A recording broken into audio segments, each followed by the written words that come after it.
We begin tonight with the latest on an Eyewitness News alert we've been tracking since Sunday. 2 clean tests down and 1 to go before the boil water advisory can be lifted for tens of thousands of people in and around Kent County. Now, we first told you about the latest test results on Eyewitness News at noon. The Kent County Water Authority is trying to ensure the water supply is safe after the presence of E. coli bacteria was discovered in a storage tank.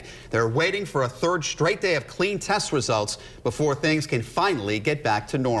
Until the all clear is given, all affected customers should continue boiling their water for at least 1 minute before consuming or use bottled water instead. We have a team of reporters digging deeper to uncover what you need to know. Eyewitness News reporters Susan Campbell and Susan Hogan are standing by with new details. First, let's go to Eyewitness News reporter Steve Nielsen with the very latest on the efforts to make sure the water is safe again.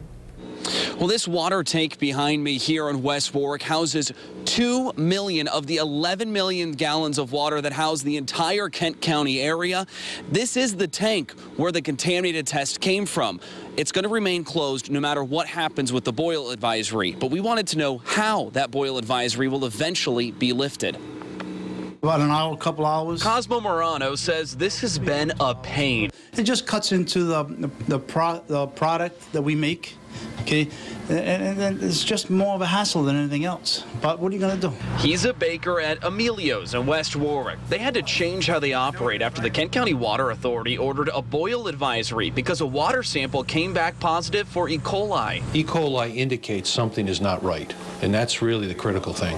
Something is not right, so we need to do something. Tim Brown with the authority says to their knowledge, no one's gotten sick. But so far, since the advisory, 2 water samples have come back clean. But a third sample currently being tested at this Warwick lab needs to come back clean as well. The results are expected Wednesday afternoon.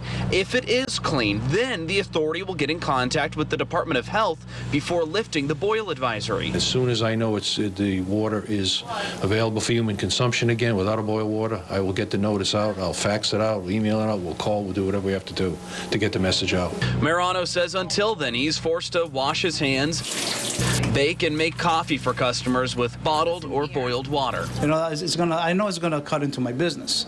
The percentage, I don't know, but it's definitely gonna cut into my business.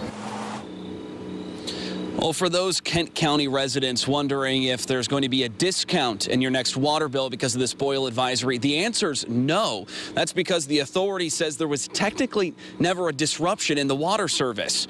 Now, coming up new at 6, we're going to tell you more about the investigation into this water tank. Reporting live, I'm Steve Nielsen, Eyewitness News.